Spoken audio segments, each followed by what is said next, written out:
ओम शांति। आज 6 जुलाई 2023 साकार महावाक्य। मीठे बच्चे, इस ज्ञान में गंभीरता का गुण धारण करना बहुत जरूरी है।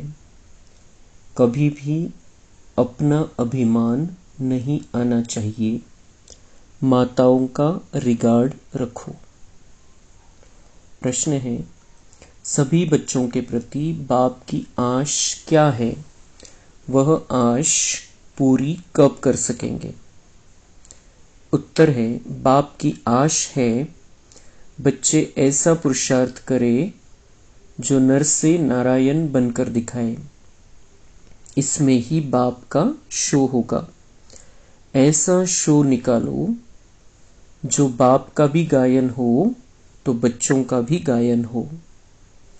बाबा कहे, बच्चे, अगर तुम नर से नारायण बनेंगे तो तुम्हारा भी मंदिर बनेगा और हमारा भी बनेगा।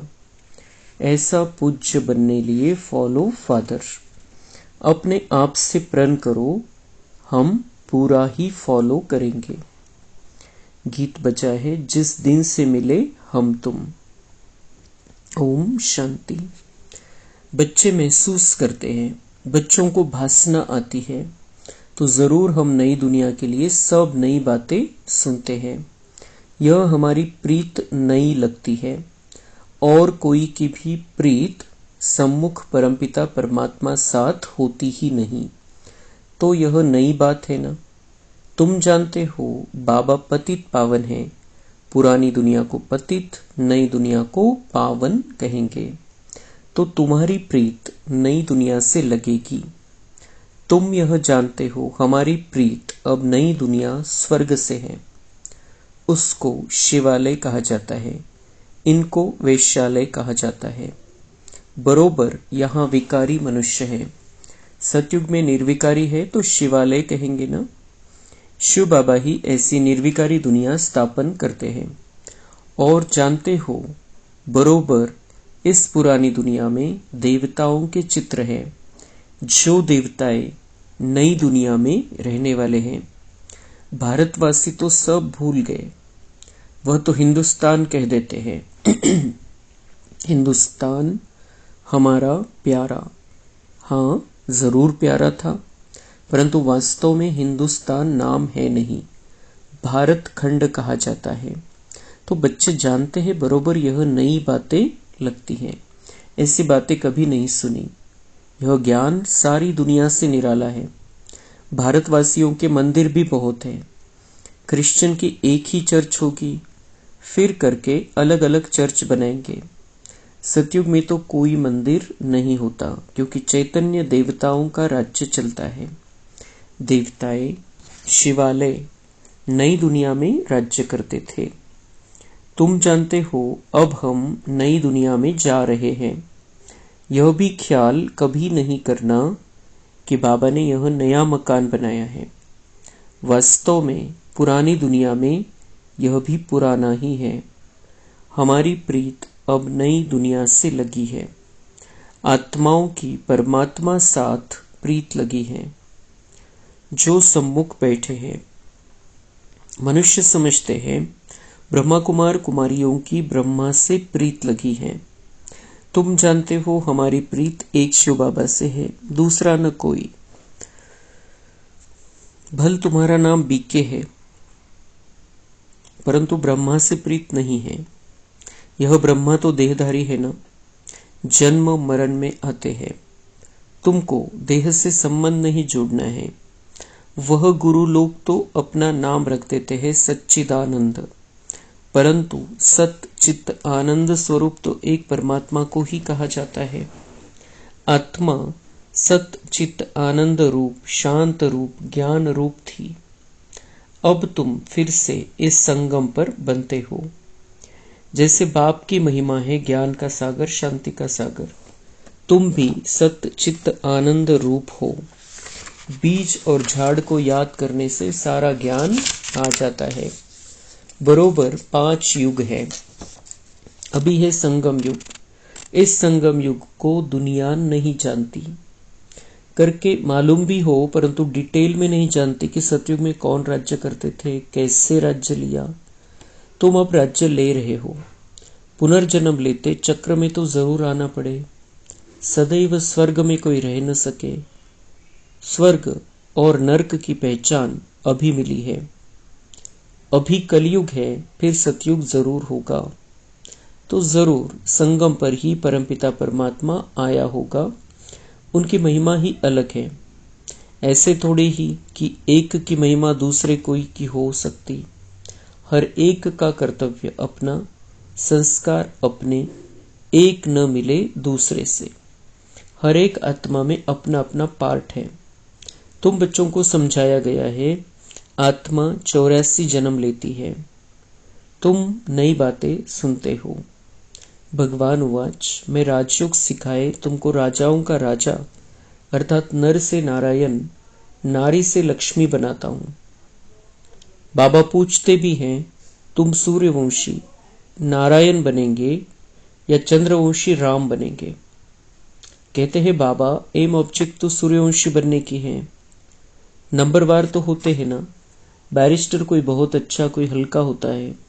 कोई सर्जन तो लाखों रुपया कमाते, कोई बहुत थोड़ा कमाते। पढ़ाई पर मदार रहता है। तुम्हारे में भी कोई तो बहुत कमाई वाले बनेंगे, तख्त पर बैठेंगे। यह बड़ा बेहद का ईश्वरीय कॉलेज है।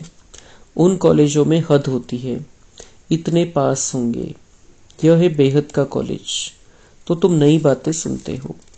अभी तुम समझ रहे हो तुम अबलाओं को बल देने वाला वह परमपिता परमात्मा ही है। जानते हो परमात्मा बाप से हमको कितना बल मिलता है। हम वॉरियर्स यानी सेना हैं, युद्ध के मैदान में खड़े हैं। नई बात है ना।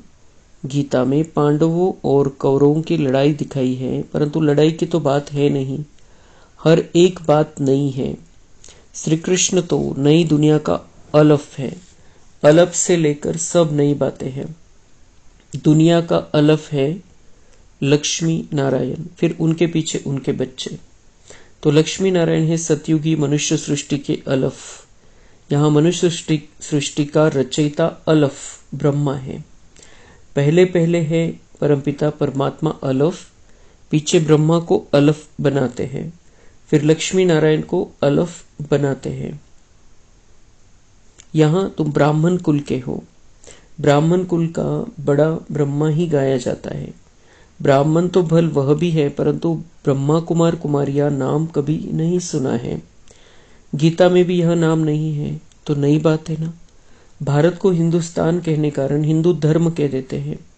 अपने प्राचीन धर्म की पहचान नहीं है, जैसे कि देवता धर्म है ही नहीं। अपने धर्म को न जानने कारण कहते हैं सब धर्म एक ही है। भल सब धर्म यहाँ रह सकते हैं, जिसको चाहे सो रहे, फ्री है। सभी धर्मों को मान देते हैं। कोई भी धर्म वाला आकर रह सकता है। बाहर में देखो वह दूसरे धर्म वालों को निकालते रहते हैं। सिलोन, बर्मा आदि से इंडियन को निकालते रहते हैं। भारत तो वास्तव में प्राचीन देवी देवता धर्म वाला है, परंतु वह तो कहते कोई भी आकर रहे। सब इकट्ठे तो रह न सके। जहां तहां धर्मों की बहुत खिटपिट है। कहते हैं भारत सभी धर्मों को असाइलम देगा, इसलिए भारत की महिमा है। अब तुम सभी नई बातें सुनते हो। इस समय भारत में देवी देवता धर्म का कोई है नहीं। हम उस नई दुनिया के लिए पुरुषार्थ कर रहे हैं। शिव बाबा स्वर्ग रचते हैं। यूं तो ब्रह्मा की संतान सब है, परंतु ब्राह्मण खास गाए हुए हैं। उनको कब रचा? जरूर संगम पर रचा। वर्ण भी अच्छी रीति दिखाने हैं। हम ब्राह्मण चोटी, फिर देवता, क्षत्रिय, वैश्य, शूद्र बनते हैं। तो यह ज्ञान बड़ा गुह्य रमणीक है। मुश्किल किसकी बुद्धि में बैठता है। तुम बच्चे इस ज्ञान को अच्छी रीति धारण करो। कभी भी ब्राह्मणी से रूठना नहीं। रूठ करके पढ़ाई को नहीं छोड़ना है, नहीं तो रसातल में चले जाएंगे। बाप आया है सुनाने तो सुनना चाहिए। भक्ति मार्ग में कितना नियम होता है गीता सुनने का, वह पूरे नेम से सुनते हैं। मंदिर में भी नेम पूर्वक जाते हैं। रोज पक्का नेम रखते हैं। तुम्हारा नेम तो बड़ा कड़ा है। एक घड़ी, आधी घड़ी, फिर बढ़ाते रहना है। बाबा को याद करने से बुद्धि का ताला खुलेगा। विचार सागर मंथन कोई शिव बाबा नहीं करते हैं, उनको दरकार ही नहीं विचार सागर मंथन की। तुमको दरकार रहती है, किसको कैसे समझाए। तो कभी भी रूठना नहीं चाहिए, एक दो का रिगार्ड रखना चाहिए। कई बच्चों को महारथियों का रिगार्ड रखना आता नहीं। ब्राह्मणिया जो है वह फिर भी मुख्य है, 10-12 को आप समान तो बनाती है ना, तो उनका रिगार्ड रखना पड़े। तुम जैसे कि शिव बाबा के एजेंट हो। सभी एजेंट्स एक जैसे तो नहीं होते हैं, नंबरवार होते हैं, फिर भी एजेंट्स तो है ना। कोई तो बहुत अच्छी रीति धारणा करते हैं, रात दिन सर्विस में तत्पर रहते हैं। शिव बाबा भी यहाँ सर्विस पर आए हैं ना।